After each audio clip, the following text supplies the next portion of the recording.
You're listening to The World at 8 with Lynn Mozart.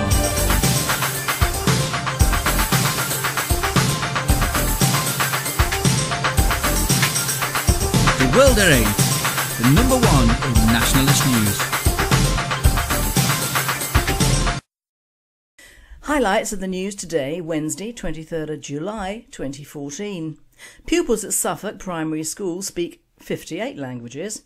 Campaigners and charities could be classed as terrorists under wide laws.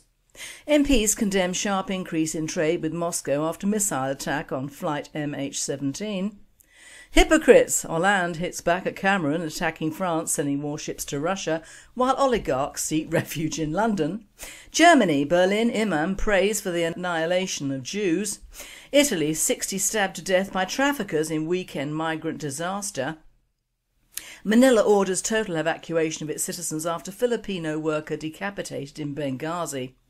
Iraqi Christians are raped, murdered and driven from their homes. And the West is silent. Thought for the day, the great Wail. And finally, 2 for 1 day Wednesday.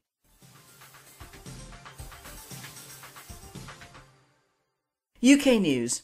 Pupils at Suffolk Primary School speak 58 languages.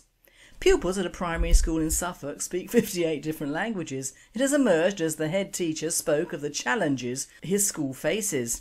Hillside Community Primary School in Ipswich has just 471 pupils aged between 3 years old and 11, but many don't speak English as their first language and it has to employ multilingual teachers. There were 58 different languages spoken by pupils at the school, with the most common being Portuguese, Polish and Lithuanian. World at 8. Of course it is now politically correct to make the Eastern Europeans the bad guys here. It does depend on areas. Suffolk is the worst for these immigrants. Most of the highest number of Arabic speaking pupils are in Birmingham, Manchester and Leeds and of course London. But of course our governments are still happy with each shall seek his own kind when they come over.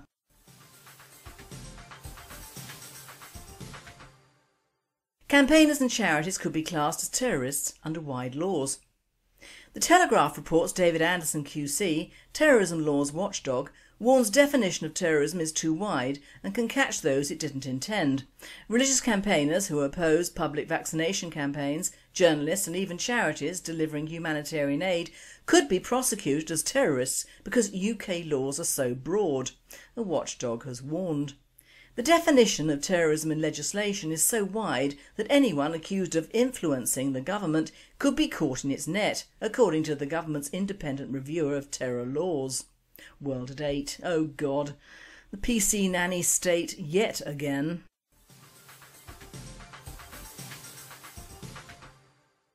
MPs condemn sharp increase in trade with Moscow after missile attack on flight MH17. The government was last night accused of double standards over arms sales to Russia after it emerged that officials have approved a massive increase in weaponry to be sold to the country to more than £130 million.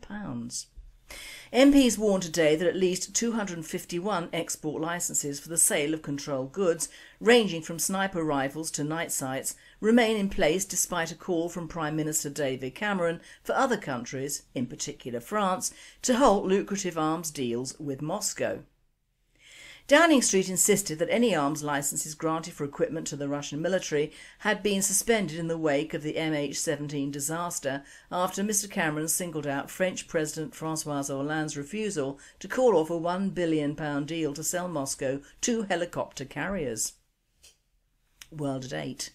There is no indication that the Russians shot this plane out of the sky. It shouldn't have been there to begin with. Stop worrying the Russian bear. It might turn and the West has more to lose than they have. Remember, since Obama, the US is not so helpful as it might be towards Europe.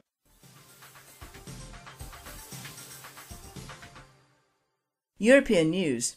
Hypocrites! Hollande hits back at Cameron attacking France, selling warships to Russia, while oligarchs seek refuge in London. Bitter divisions over the way Europe stands up to Vladimir Putin have spilled into the open, with France branding Britain's hypocrites for allowing London to be a refuge for Russian oligarchs. David Cameron has warned it would be unthinkable for French President François Hollande to go ahead with the £950 million sale of Mistral warships to Moscow. But Mr Hollande has vowed not to ditch the deal, with the head of his ruling Socialist Party warning Mr Cameron he should start by cleaning up his own backyard. World at 8. Cannot stand this socialist prat, but he does have a point. But anyway, the French sell everything to everyone in all wars on all sides. What's new?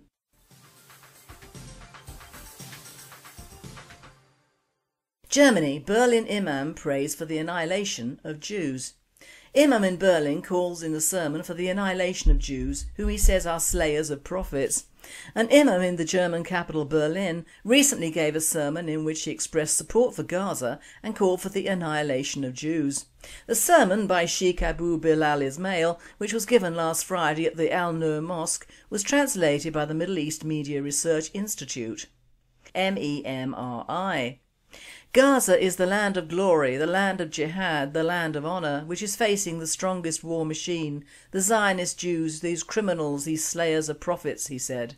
Oh Allah, destroy the Zionist Jews. They are no challenge for you, he continued. Count them and kill them to the very last one. Don't spare a single one of them. Shake the ground beneath their feet. Make them suffer terribly. Deflect their bullets. Disperse them. They behave tyrannically all over the world and spread corruption. Memory has documented several instances of Muslim extremism in Europe, including one in which Islamists in Britain threatened during a protest that Islam will dominate France and England and called to implement Islamic Sharia law in all of Europe. World at 8. Now replace the words Zionist Jews with Muslims and stand up and make a speech like this in London and you would be carted off to jail. It shows the way the wind is blowing and it ain't good.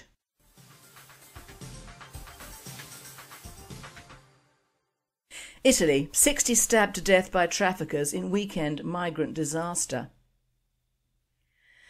Italian police on Tuesday were trying to piece together the dynamics of Saturday's migrant boat disaster off the Sicilian island of Lampedusa and establish an accurate death toll on Tuesday after chilling new details emerged.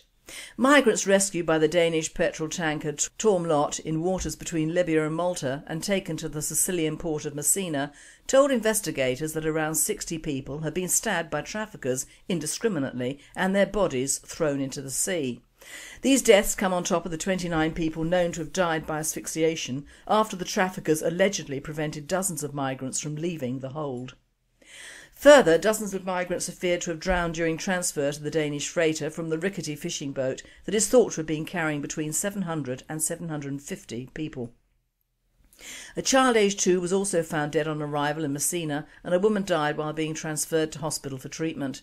Earlier in the day, migrants told Repubblica that 181 people had died in the tragedy, but investigators put a close estimate at 141.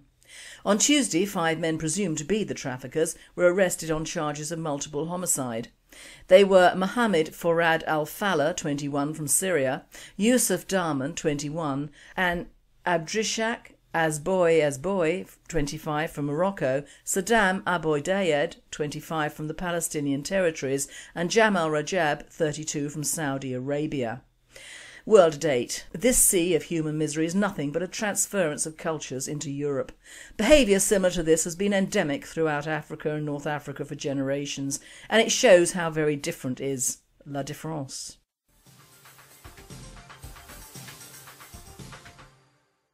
World News.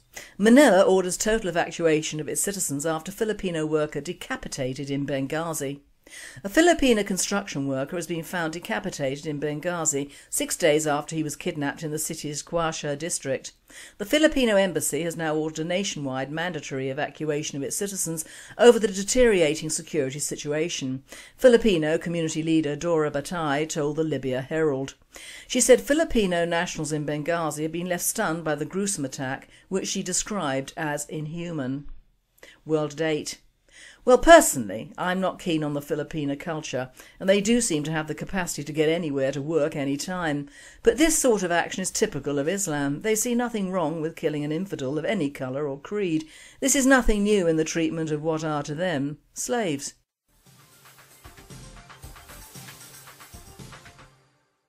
Iraqi Christians are raped, murdered and driven from their homes, and the West is silent. It's just too good a comment to ignore. Tim Stanley, in his blog for The Telegraph, reminds the effects of Western action and inaction in the Middle East. For the first time in 1,600 years, Mass is not being said in Mosul, and ancient culture has been wiped out in a matter of weeks. It's a war crime that, strangely, no one seems to want to talk about. Mosul is the second largest city in Iraq and the place where many Christians believe Jonah was buried. Since the Islamic State of Iraq and Syria, ISIS, rode into town, their faith has been forced underground. Bells have been silenced, the hijab enforced with bullets. Tens of thousands fled after being offered an unattractive choice: convert, pay a religious tax, or be put to the sword. The levy was unaffordable. According to one local news agency, ISIS troops entered the house of a poor Christian, and when they didn't get what they wanted, the soldiers raped the mother and daughter in front of the husband and father. He committed suicide out of grief. Having driven away the worshippers, the ISIS fanatics are now trying to extinguish the physical legacy they left behind. A centuries-old church has been burnt to the ground. Jonah's tomb has been desecrated. ISIS wants to create the Islamic equivalent of Year Zero, a brave new world with no evidence of Christianity, women's rights, democracy, or even that most subversive of instincts, human pity. World at 8. Of course the West is not interested. It would make us anti-Muslim and pro-Christian, and to boot, it wouldn't put petrol in our cars. Disgusting.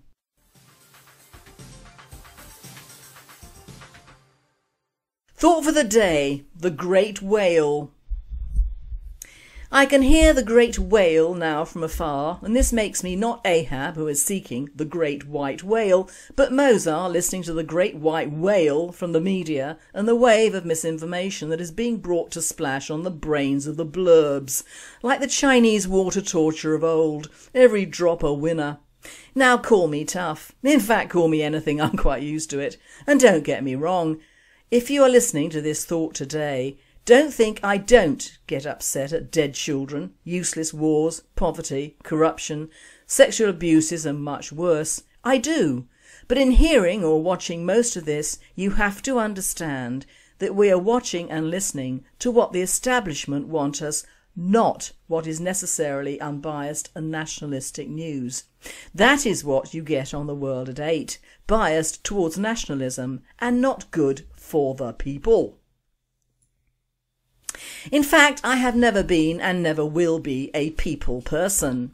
History has taught me that once a good cause is opened up for the people primarily, it becomes corrupted and bad. The people in general are no good at governing or commanding or even good at organisation, which is why they are the people and not the people in power. It comes under tough love, alias the truth, and believe me, the truth hurts. This news is nationalistic pure and simple, for the country and the cause. It would seem that we nationalists have several avenues put before us, and all of these detract from the main idea of true nationalism. Nationalism is just that, pure and simple, king and country. It is practised by practically every other country in the world apart from England since the end of World War II. Our British nationalism, and I'm not pointing the finger at the BNP or all the other so-called patriotic small parties as well, has become a form of union for the common people against government and officers of the establishment for a myriad of causes, most of which pass for being for the people. Individuals leap onto various speaking points to have their say, which is rather like the media pointing everyone in the wrong direction. The World at 8 isn't for the people. It is for the people to acquire some pride and to have some knowledge of choice in their thoughts. This is a nationalistic programme, and being so only adheres to the main core of nationalism, king and country. And it is this that is being missed out in all the main news items in the UK primarily. Thus the wailers mainly wailing for what is done and dusted. Dead bodies in the Ukraine and the lightning of the death trains of the Third Reich. My tears didn't even form this load of tripe. Of course we all feel sorry for the loss of life, but to count the bodies and wail at the Russians because some bits and pieces were missing. What does the West expect? These poor buggers were blown out of the air. The fact that there were some remains is a miracle, and I'm sick to the back teeth of all the anti-Russian diatribe being meted out by the media just for the sake of a maudlin audience. Get over it. If a plane flies over a war zone, it will get shot down. I didn't hear all the wailing about the 9/11 flight brought down near the Pentagon to save lives. And let's face it, don't fly Malaysian Airlines if you want to survive the journey. Is this the third time one of their planes has gone down with total loss of life this decade? The Palestinian debacle, don't even think about it. There is a lovely article written by a Muslim who seems to be open-minded, which is not the usual Muslim state of mind. He is Tariq Fatah in the Toronto Sun, and he writes of the double standards of Islam, and I quote, "As I write, Muslims around the world have taken to the streets and social media to protest Israel's Operation Protective Edge that has resulted in the deaths of nearly 200 Palestinians. Undoubtedly the deaths of 200 Arabs, many of them civilian women and children, is tragic and worthy of condemnation. However, just next door to Israel, almost 200,000 Arabs have been killed by fellow Arabs in Syria. But that tragedy has triggered no public demonstrations of anger in Islamic capitals, let alone in Toronto. Let us examine two military operations by two countries against what they describe as Islamic terrorists belonging to radical jihadi movements. While Israel's Operation Protective Edge is making the lead story around the world, few are aware of Pakistan's Operation Zarb al-Az, striking of the Prophet Muhammad's sword, underway against the Taliban inside Pakistan. Israel's military operations have killed about 200 and displaced about 17,000 Palestinians from their homes in Gaza. Pakistan's military operations, on the other hand, have killed over 400 people and made over 900,000 Pashtun Pakistanis homeless and destitute in their own country. While the 17,000 Palestinians are finding shelter in United Nations relief and works agency structures, nearly 1 million Pakistanis are facing a catastrophe that has triggered neither media coverage nor international aid or protest. On Monday, a day after an Israeli missile killed 18 family members of Hamas police chief in Gaza, Iraqi men in Baghdad slaughtered 28 Iraqi women. There was plenty of fury over the dead family, almost none for the women, for they were alleged to be residents of a brothel, as if that mattered. Allah's best of peoples, evolved for mankind, clearly live by a double standard. The one that triggers mammoth support for Palestinians, but absolutely none for Pashtuns. Here's why. It is not the race or religion of the victim that counts, but the identity of their tormentor. As long as it's an Arab army annihilating fellow Arabs or a Muslim military murdering fellow Muslims, too many Muslims simply shrug away our responsibility and say, "Leave it to Allah," as our Quran supposedly commands. Now this guy is right. Millions have died and are still dying in the name of Allah. Every time they show a dead Palestinian child, everyone feels sorrow. A child is a child. But you have to remember that in many, if not most of these cases, however the media puts it, Hamas is at the centre of Gaza. It rules Gaza and its people. It is their guns behind these civilian houses. The meaning of Hamas is that they are the guerrilla fighters, alias the fighters for the people of Gaza. And when one is fighting a guerrilla war from a civilian base, you open up those civilians to getting blown up. That is why, usually, unless one's tribe wanted to wipe another tribe out, battles were fought on battlefields to avoid civilian deaths. Every time you see a weepy news presenter with the usually muted tones of death and respect, think on a starving poor Somali child whose Muslim warlord is deliberately starving it to death, along with millions of its brothers and sisters, and who receive little publicity or help. In fact, all the foreign aid is taken by those Muslim warlords and sold on or used by them. Now that is genocide on a scale even Islam should be ashamed of. Think on that when the next maudlin Palestinian news comes up. In fact, we are pro-Israel, 100% offend or please. We are, however, against the control operated by the Zionists in America and Europe, because like the West they should stay out of big business and world affairs, but they don't. Because since the last war, everything anti-Zionist has been tied up in a big blue Star of David hate package tied up by Islam and neo-Nazis and many nationalists. It would appear that to be a true nationalist now you have to be virulently anti-Semitic, pro-Palestinian, pro-Muslim, pro-gay and pro-colour, all of which I'm not. So does that make me a bad nationalist? No, it makes me a true nationalist, because nationalism starts at home, for the home and with the home. Our stance on Israel is well known. Our stance on Christianity is well known. Although I am a bad Christian, I still observe the fact I was christened a Christian in a then Christian country. We couldn't care less about gays or lesbians or whatever title they wish, because we would prefer it that they carried on their lives in private, as we relatively normal heterosexuals do, without having marches, marriages and adoptions, which to me leaves them standing out as having the best of all worlds just because they have become militant. The same goes for disabled peoples. Give them all the help they need, just don't put them above undisabled people in society. We are anti-Muslim because Islam is the death of Christianity and the European culture. They can do what they like in their own countries, and at the rate they're taking over other countries, surely the need to come over here will abate. Colour don't care. The BNP have had to open their doors to ethnic members, so this point is rather lost. Up to the time of writing this, very few ethnics have sought to join, so point lost really. So having made clear the World at 8 stance on things, my main point is still the misinformation dealt out to our public on a regular basis. It is very confusing because it makes people think the wrong things and do the wrong actions.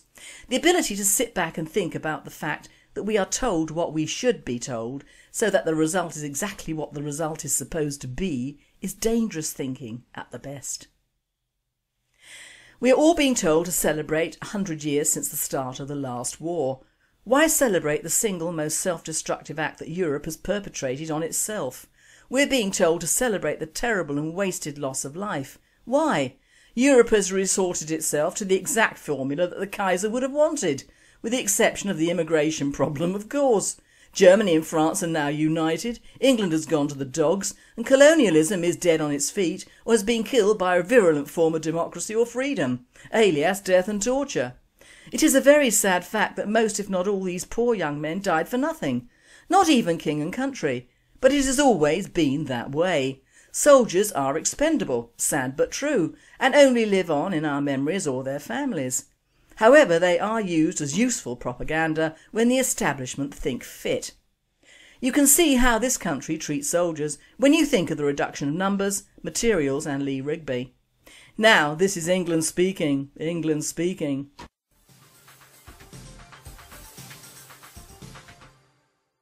And finally, 2 for 1 Day Wednesday. Misinterpretation. I was in a pub last Saturday night, drank quite a few, and noticed 2 very large women by the bar. They both had pretty strong accents, so I asked, "Hey, you 2 ladies from Ireland?" One of them snapped back saying, "It's Wales, you friggin' idiot." So I immediately apologised and said, "I'm sorry, are you 2 Wales from Ireland?"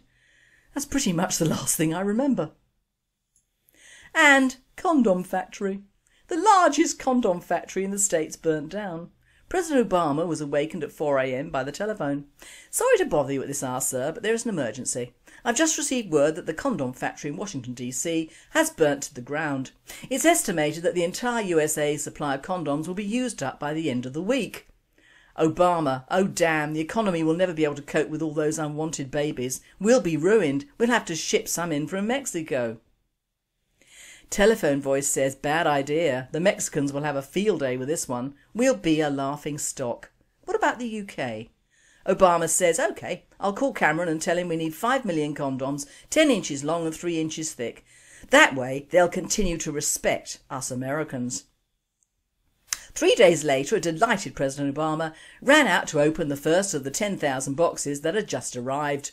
He found it full of condoms, 10 inches long and 3 inches thick, exactly as requested. All coloured with Union Jacks with small writing on each one. Made in England. Size small. You've been listening to The World at 8. I am Lynn Mozart and I wish you all a very good night.